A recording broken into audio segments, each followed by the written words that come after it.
Kobalt himchisiga olib qo'yganmiz. Holat ancha yomon edi, gilamdan chiqardik. Hammasi polni yuviladi, orqalari ham. Bu yerda asosiy narsa ko'rsatmoqchiman. Trubka joyi yamalmagan, suv ketib loy bo'lgan. Gubkalari ham yopishib ketgan ekan. Ancha vaqt hidlanib, yomon holatda yurgan mashina. Va shu joylarini trubkalarni germetikga qo'ysak, Doğrusu soğutmaydı. Yangi Kobaltlarda ko'pchilik shu bilib oldi, o'rganib olishdi. Kelishadi, yomon beramiz, lekin baribir ayrimlar bilishmaydi.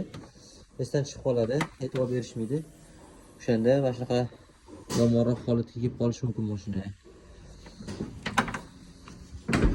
Bu mashinamiz himchisiga hamda polirovka bo'ladi. Bundan tashqari yana ayrim ishlari bor, tonirovka, lobo almashtirish xizmatlari ham bor.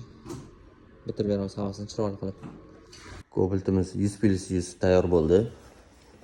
Polni polirovkalarini qilib berdik. Orqala bo'ylar tonirovkalarini ham bitirib berdik.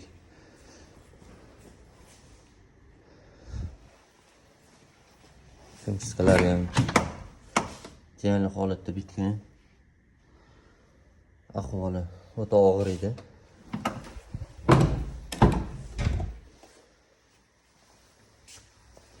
Apshiko'lari ham yangi bo'lgan. Salon detallarini ham restavratsiya qilib berganmiz.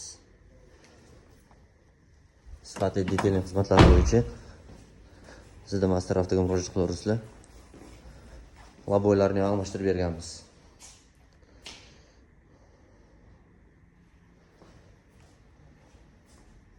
Kobalt mashinasini olib qoldik. Krugovoy Lumar brendidan tonirovkalari bo'ladi. Son zashtalari ham Lumardan bo'ladi. Xohlasa idealni qilib tonirovkalarni bitirib beramiz Krugov. Assalomu alaykum. Yangi Kobalt mashinasini olib qo'yganmiz. Bunga qilinish kerak bo'lgan hamma ishlarni qilib beramiz. Bamperlarga setka, podnomeri setkali. Salon laminatsiya full variantda. Sidinalarga chiqol taqiladi. Probka joylari germetik qilib yamaladi. Chiqol polik, rulga chiqol, brizgavik, salon filtr, hammasini qo'yib, uстановка qilib bitirib beramiz ishlarini.